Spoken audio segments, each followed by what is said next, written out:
Next we go on for magnetic field intensity due to current carrying solenoid. Solenoid की axis पे magnetic field intensity चाहिए। तो पहली बात तो सोलेनॉइड क्या होता है समझिए। नो डाउट 10th में ये नाम आ चुका है सोलेनॉइड का, पर चलो यहाँ पे समझ लेते हैं सोलेनॉइड एक्चुअली है क्या चीज। तो सोलेनॉइड क्या है? It's a very long wire, very long insulated wire, very long insulated wire bound in close packed helix form.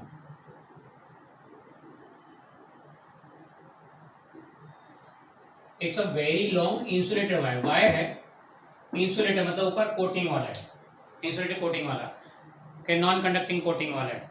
जैसे हम लोग फ्लेक्सिबल वायर यूज करते हैं हमारे घर पे वायरिंग के लिए, वो क्या है? तो वायर प्लास्टिक का होता है, रबर पर प्लास्टिक कोटिंग होता है, उसको वो प्लास्टिक का ऊपर का पार्ट निकालते हैं तो अंदर से कॉपर वायर निकलता है, यानी wire is coated with plastic which is non conducting, तो इंसुलेटेड वायर हो गया। लेने का वेरी लॉन्ग इंसुलेटेड वायर लेने का, उसको वाइंड करने का है, वाइंड करना है in close packed helix form. Close packed helix form मतलब क्या कि हेलिकल स्ट्रक्चर, स्पाइरल स्टेयरकेस जैसा, या फिर डीएनए का डबल हेलिकल स्ट्रक्चर होता है वैसे इसका सिंगल हेलिकल, बराबर है। या स्वीट एंड सिंपल सोचो तो स्प्रिंग जैसा शेप हो गया, ये हो गया हेलिकल स्ट्रक्चर इंसुलेटेड वायर का, यानी वायर खुला नहीं अंदर, हैविंग कोटिंग, एंड इसको क्लोज पैक किया, यानी distance in the turns is kept 0, यानी सिचुएशन कैसा है, ये स्प्रिंग जैसा केस हो गया, आप क्लोज पैक करने वाला इसको टच करवा दिया, तो अगर टच करा के देखें तो ये पूरा एक सिलेंडर जैसा बन जाएगा, इलेक्ट्रिक लाइक का सिलेंडर, जिसमें ये वायर एक दूसरे को टच करते हुए, एक एंड यहाँ से खुल रहा है, दूसरा एंड यहाँ से, ये पूरा ही दूसरा एंड बाहर। Okay, so that is a solenoid, clear. वैसे देखा जाए तो उत्तरायण में जो फिरकी लपेटते हैं उसमें डोरी कैसे होती है, एकदम tightly bound, same to same यहाँ पे क्लोज पैक। उससे भी बेटर एग्जांपल दूं तो अगर आपके घर पे लैंडलाइन है तो लैंडलाइन का जो बेस यूनिट है उसके साथ जो रिसीवर होता है वो कनेक्ट होता है एक वायर से, कैसे होता है? स्पाइरल वायर होता है। उस स्पाइरल वायर के दो एंड पकड़ के ज्वाइन कर दो, वो इंसुलेटेड वायर है, उसके दो एंड पकड़ के दबा दो, that forms the solenoid. Okay, इससे ज़्यादा कोई बेटर एग्जाम्पल नहीं।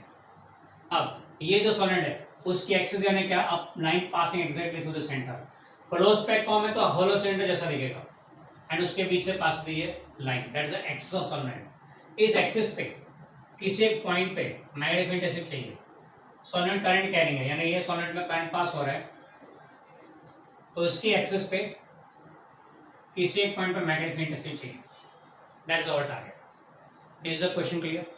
Is the title clear? अच्छा, अब चलते हैं कैसे ऑब्टेन करेंगे इसको, तो वो देखते हैं।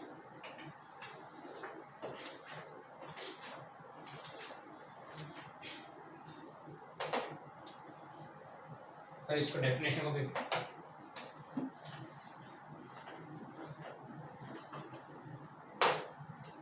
सपोज ये पूरा सोलेनॉइड है, क्लोज पैक्ड है, पर मैं अभी गैप बता रहा हूँ ताकि हमको पता लगे क्या चीज़ है। ये हो गया, इसके एक्सिस पे कोई एक पॉइंट पी पे मैग्नेटिक फील्ड इंटेंसिटी चाहिए, बराबर। अब इसको अगर हम लोग बताएं तो इसके क्रॉस सेक्शन बताते हैं, यूँ लॉन्गिट्यूडनल क्रॉस सेक्शन, यानी cross section along the length, तो कुछ ऐसा दिखेगा।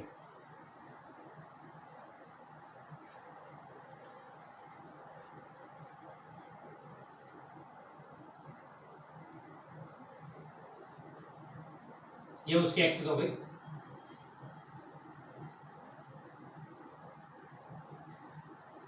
ये एक्सिस हो गई। अब यहाँ पे वायर दिखेंगे, cross section of the wire,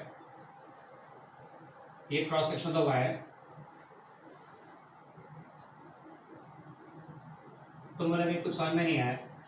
यूँ है सोलेनॉइड, इसको यूँ काट दिया लेंथ वाइज, तो यूँ बन जाएगा हाफ सिलेंडर जैसा, ये सोलेनॉइड था, हाफ सिलेंडर जैसा बना दिया। अब ये जो है cross section of the wires है, cross section of the wire है, ये cross section of the wire दिख रहे हैं जो यूँ है ना, जो गोल गोल, ये उनके क्रॉस सेक्शन है। अब यहाँ से ऊपर से करंट बाहर आ रहा है तो हम लोग उसको डॉट से बताते हैं।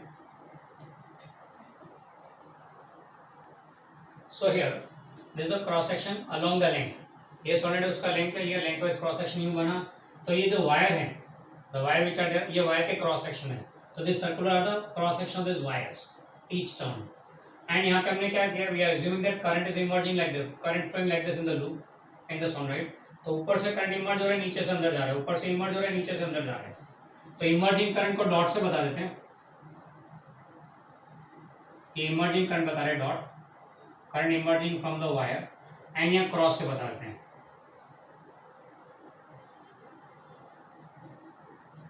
यहाँ से करंट एंटरिंग हो रहा है, यानी यू वायर में करंट आ रहा है, इधर जा रहा है, यू जा रहा है बाहर, तो this is the current is flowing here.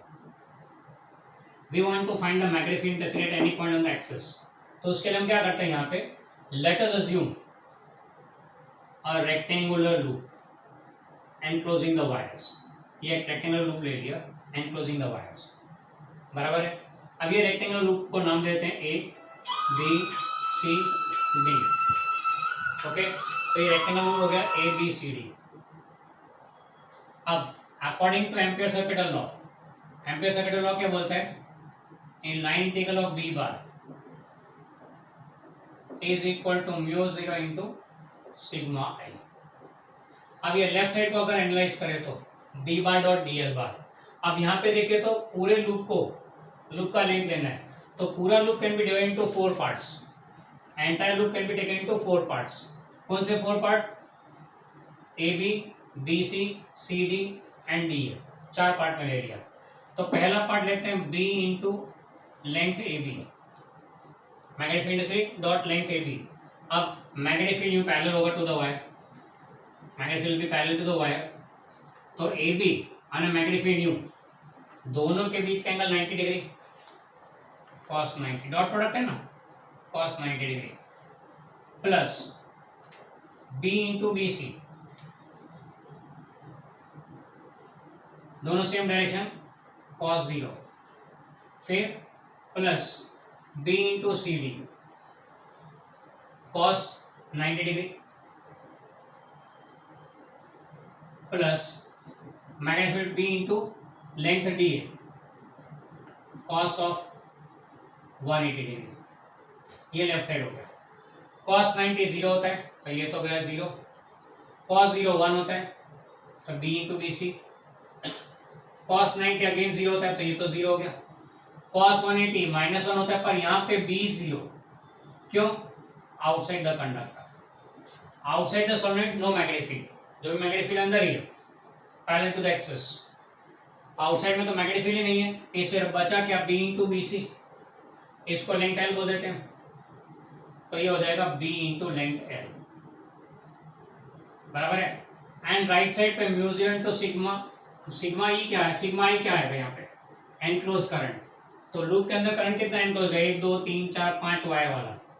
आप देखें तो यहाँ पे सपोज सोलेनोइड में करंट आई पास हो रहा है, ये करंट आई, तो करंट यहाँ से भी जाएगा, यहाँ से भी जाएगा, यहाँ से भी जाएगा, तो हर एक टर्न में से करंट पास हो रहा है, तो हर एक टर्न में से करंट आ रहे हैं, तो ये 1 2 3 4 5 एन टर्न्स है, N turns each having current I, तो एन आई हो गया सिग्मा आई, एनक्लोज करंट कितना, आई आई आई सब सेम डायरेक्शन, तो सिंपली ऐड करना है, 10 टाइम्स आई हुआ, तो देखो B into L is equal to n times I, sorry mu 0 into N I, mu 0 into n times I, ये राइट साइड हो गया, तो द इक्वेशन देयरफॉर बिकम्स, ये आया, तो therefore b will be equal to mu 0 n by L into I. अब n by L क्या है, लेंथ एल में n टर्न्स, लेंथ एल में n टर्न्स, तो यूनिट लेंथ में कितने टर्न्स, n बाई एल, तो that is number of turns per unit length, small n बोल देते हैं इसको, तो this is small n, so this will be mu 0 into छोटा n इंटू आई b। तो magnetic field intensity due to straight conduct due to this solenoid will be mu 0 n i। खास ध्यान रखें, small n shows number of turns per unit length, this is number of turns per unit length, यानी कि small n is equal to number of turns n by length l, okay, ये magnetic field intensity का formula हो गया। अब से खास ध्यान रखें, magnetic field intensity inside the solenoid will be uniform, outside the solenoid will be 0, solenoid के अंदर magnetic field intensity uniform and outside will be 0, direction वही रहे, सर्कुलर लूप से रहते वैसे ही। ये करंट यूं आ रहा है ना ऊपर से इमर्जिंग है, तो यूं हो गया करंट, तो thumb shows the direction magnetic field, तो मैग्नेटिक फील्ड का डायरेक्शन लाइक दिस आएगा, parallel to the axis like this. हाँ, inside magnetic field intensity given by mu 0 and uniform magnetic field, inside uniform and outside magnetic field is 0, ये याद रखें। तो solid के outside magnetic field intensity 0 होगा, inside will be uniform and given by mu 0 n I, where small n is the number of transparent length। Okay, ये हो गया solid के केस में। तो हमने लिया केस सॉलिड का। सॉलिड के केस में क्या है formula, B equal to mu 0 n I, where small n is number of transparent length given as mu 0 n by L into I। Okay, ये फॉर्मूला हो गया। और ये किस केस में, वेरी लॉन्ग सॉलिड के केस में। फिर से वेरी, इसमें लिमिटेशन है, ये वेरी लॉन्ग सॉलिड के केस में। तो अगर सॉलिड ऑफ फाइनाइट लेंथ होवे तो, अगर सॉलिड ऑफ फाइनाइट लेंथ होवे तो क्या करने का, तो for solid of finite length, finite length वाला अगर सॉलिड होवे तो उस केस में क्या करेंगे, तो उस केस में सपोज ये सॉलिड है, ये उसकी एक्सिस है, सॉलिड का लेंथ फाइनाइट यहां से लेके यहां तक है, फाइनाइट लेंथ वाला सॉलिड, तो उस केस में ये उसकी सपोज एक्सिस है, ये एक्सिस पे पॉइंट P पे चाहिए मैग्नेटिक फील्ड इंटेंसिटी, तो व्हाट टू डू, यहां पे परपेंडिकुलर ड्रॉप करो एक्सिस को, draw perpendicular to the axis at that point P, फिर लेफ्ट हैंड के साथ ज्वाइन करो, राइट हैंड के साथ ज्वाइन करो, सपोज ये एंगल θ1 है, सपोज ये एंगल θ2 है, तो magnetic field intensity at point P will be given as mu 0 n I by 2 into sin of θ1 plus sin of θ2। Finite length वाला सॉलिड हमारे सिलेबस में नहीं है, हम इसलिए ले रहे हैं ताकि कोई भी एंट्रेंस में पूछा तो प्रॉब्लम नहीं। दूसरी बात, अगर सॉलिड के एक एंड पे या बीच में या दूसरे एंड पे ऐसा अगर केस पूछा तो you have to go for finite length, you can not go for infinite length. हाँ, अगर कोई सॉलिड बोले वेरी लॉन्ग है, उसके एक एंड पे चाहिए, तो एक एंड पे लोगे तो क्या होगा, ये परपेंडिकुलर यहाँ पे ड्रॉ करो, तो लेफ्ट हैंड का एंगल 0 हो गया, तो one of the angle is 0 degree and second angle भी इनफाइनाइट है ना, तो 90 डिग्री। तो ये केस कौन सा हो जाएगा, सॉलिड के एक्सिस पे किसी एक एंड पे magnetic field intensity P point यहाँ पे, तो क्या, तो ये sin 0 0 होते तो 0 हो गया, sin 90 is 1, तो ये हो गया formula magnetic field intensity mu 0 n I by 2। Okay, तो फाइनाइट लेंथ के केस में ये फॉर्मूला यूज करें, इनफाइनाइट लेंथ के केस में ये करें। स्टेट बोर्ड, हमारे स्टेट बोर्ड की बुक अभी फिलहाल बुक में, एनसीईआरटी की बुक में, this is only one which is discussed, this is not discussed. तो हमारे लिए तो बोर्ड एग्जाम में यही केस आएगा, this will not be there, पर ये इसलिए क्योंकि एंट्रेंस एग्जाम के लिए तैयारी के लिए काम आएगा ये। ओके, तो ये हो गया केस सॉलिनॉइड का। अब इसी केस को एक्सटेंड करते हैं आगे, and we take the fourth case that is toroid. तुम बोलोगे टॉरॉइड क्यों साथ साथ में ले रहे हो, क्योंकि torrid is nothing but solenoid only. Solenoid क्या था, सोलेनोइड वाज लाइक दिस, ये सोलेनोइड है, क्लोज पैक्ड हेलिक्स फॉर्म है, बराबर। टॉरॉइड क्या होता है, इसके दो एंड पकड़ के ज्वाइन कर दो तो सर्कुलर रिंग बनेगा, इसी के दो एंड पकड़ के ज्वाइन कर लो तो सर्कुलर रिंग बनेगा, तो समथिंग लाइक दैट। ये उसकी एक्सिस है सोलेनोइड की, तो उसकी एक्सिस यू बनेगी, सर्कुलर एक्सिस बनेगी, उसके ऊपर ये सोलेनोइड, तो उसके ऊपर ये solenoid.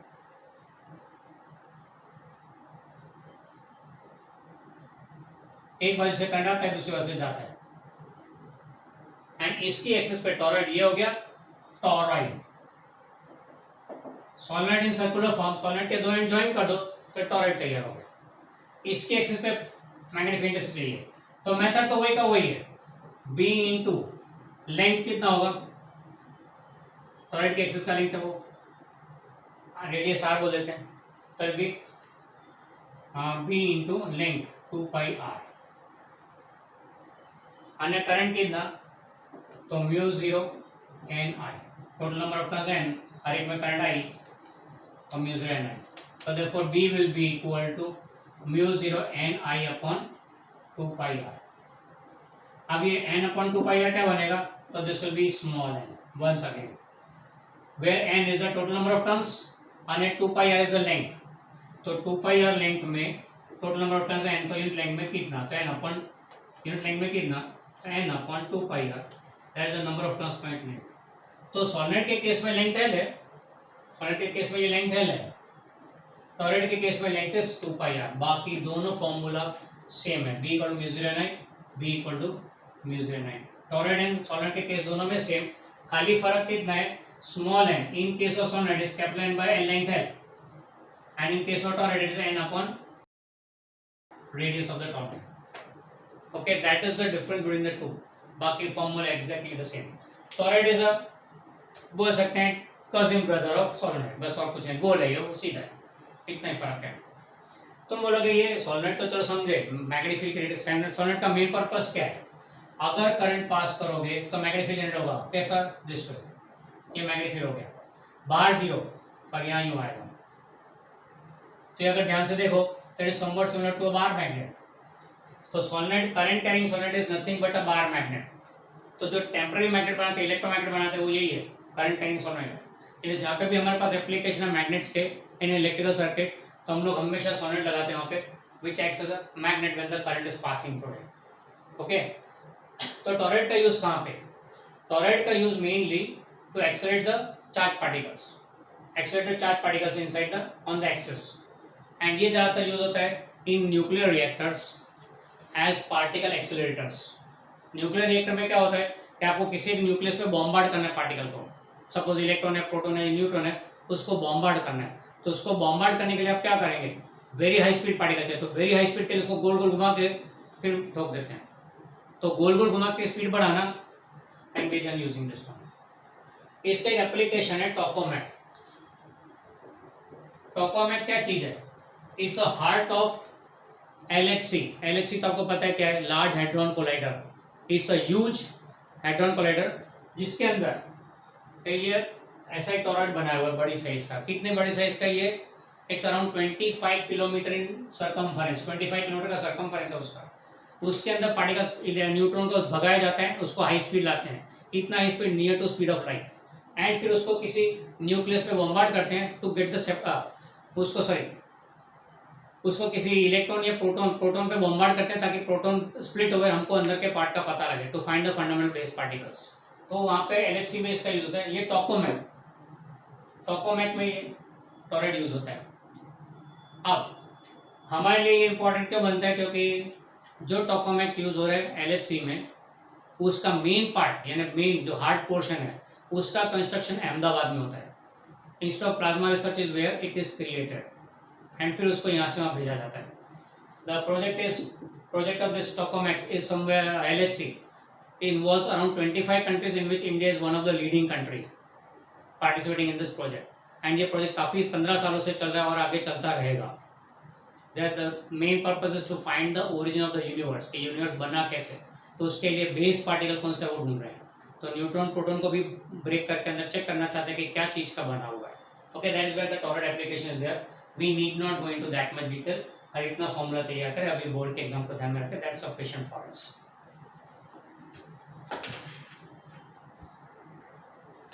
So friends, till now what we did, the story so far, we started with the Oersted observation. In Oersted ने क्या ऑब्जर्व किया कि whenever current passes through a wire, always a magnetic field is produced due to it. ये पहला ही point हमारी book के हिसाब से मेरे नोट्स में क्वेश्चन नंबर 12 बनता है, क्वेश्चन नंबर 13 बनता है, ऑयस्टेड डिस्कवरी, बराबर है। फिर बाद में ऑयस्टेड की डिस्कवरी के बाद Biot-Savart gave a law to find the magnetic field intensity that due to that current carrying wire. ऑयस्टेड ने बोला वायर में करंट पास होता है, मैग्नेटिक फील्ड जनरेट होता है। कितना जनरेट होता है, बायो-सावर्ट ने बताया। तो Biot-Savart obtained the formula for the magnetic field intensity. साथ साथ में ampere circuital law also gave the formula. तो दो parallel approach to find the magnetic field intensity. Okay, ये हो गया ऑयस्टेड की डिस्कवरी के बाद। Question number 13 is Oersted discovery. उसके बाद 1 to 12 discuss the cases. Oersted की डिस्कवरी के बाद दो अप्रोच, एक बायो-सावर्ट लॉ और दूसरा एम्पियर सर्किटल लॉ, ये दो अप्रोच हो गए। बायो-सावर्ट लॉ के अप्रोच से हमने स्ट्रेट कंडक्टर के केस में फॉर्मूला लिया करंट का, एम्पियर सर्किटल लॉ से हमने केस लिया, सर्कुलर कॉइल वाला, सर्कुलर लूप वाला केस लिया हमने, एंड यहाँ पे लिया हमने स्ट्रेट कंडक्टर, पहला केस, दूसरा सोलेनोइड एंड तीसरा टॉरॉइड, 3 केस लिए। इन सब में हम लोग क्या कर रहे थे, पूरा अभी तक का जो डिस्कशन था, obtain the magnetic field intensity due to current carrying wire. Obtaining the magnetic field intensity due to current carrying wire. अब इसके बाद कहानी चेंज हो गई। अब फिर से एक बार बात करेंगे। पहले ऑयस्टेड की डिस्कवरी में क्या था, current passing through a wire always generates a magnetic field surrounding it. ये मैग्नेटिक फील्ड इंटेंसिटी की बातें हो रही थी बी। अब जो बातें करेंगे वो करंट कैरिंग वायर के कारण जो मैग्नेटिक फील्ड जनरेट होती है उसके कारण मैग्नेटिक फोर्स का formula, force due to magnetic field का। आपसे जो बातें करेंगे force due to magnetic field के बारे में। And force due to magnetic field के लिए मैग्नेटिक फील्ड इंटेंसिटी का होना जरूरी है। As we know that in electric current, electric charge, chapter number 1 और 2 में हमने सीखा था, चैप्टर नंबर 1 और 2 में हमने सीखा था कि कोई एक चार्ज है, electric charge Q produce an electric field given as KQ upon R²। ये फॉर्मूला लिखा है इलेक्ट्रिक फील्ड इंटेंसिटी का due to a charge. And उस इलेक्ट्रिक फील्ड में अगर कोई छोटा चार्ज Q रखा हो तो उसके फोर्स कितना लगता है, Q into E, that is force due to electric field Q into E, यानी given as Q into KQ upon R²। ये इलेक्ट्रिक फील्ड इंटेंसिटी एंड उस इलेक्ट्रिक फील्ड के कारण फोर्स का formula on the charge particle बराबर है electric field intensity due to charge particle and force due to charge particle. अब यहाँ पे हमने चैप्टर नंबर 1 और 2 में हमने चार्ज को स्टेशनरी रखा था। तो stationary charge electric field produce करता है जिसके कारण फोर्स लगता है चार्ज पार्टिकल पे। Stationary charge electric field produce करता है क्योंकि उसके कारण फोर्स लगता है। एक बात हो गई। अगर ये चार्ज मूविंग होता तो हम लोग चैप्टर नंबर 3 में आ जाते। If charge starts moving, moving charge का केस, चैप्टर नंबर 3 में वी टेक मूविंग चार्ज का केस। मूविंग चार्ज यानी क्या, इलेक्ट्रिक करंट। तो मूविंग चार्ज क्या करेगा, इलेक्ट्रिक करंट प्रोड्यूस करेगा। तो electric current will produce magnetic field as per Oersted, will produce magnetic field. Steady charge electric field produce करता है, मूविंग चार्ज मैग्नेटिक फील्ड। तो क्या वो इलेक्ट्रिक फील्ड नहीं प्रोड्यूस करेगा? अरे चार्ज है तो इलेक्ट्रिक फील्ड तो है ही पक्का ही, चार्ज है तो इलेक्ट्रिक फील्ड तो है पक्का पक्का। पर अगर चार्ज मूव करे तो इलेक्ट्रिक फील्ड के अलावा मैग्नेटिक फील्ड भी प्रोड्यूस होगा। अब देखो कैसे, stationary charge produce only electric field while moving charge can produce electric as well as magnetic field both. Moving charge can produce electric field as well as magnetic field both. Electric field के कारण force का formula ये रहा, magnetic field के कारण force का formula obtain करेंगे। तो अगर कोई मूविंग चार्ज यानी कि करंट है तो इलेक्ट्रिक फील्ड तो प्रोड्यूस होगा ही होगा, साथ में मैग्नेटिक फील्ड भी प्रोड्यूस होगा। तो एक फोर्स आएगा इलेक्ट्रिक फील्ड के कारण, दूसरा फोर्स आएगा मैग्नेटिक फील्ड के कारण।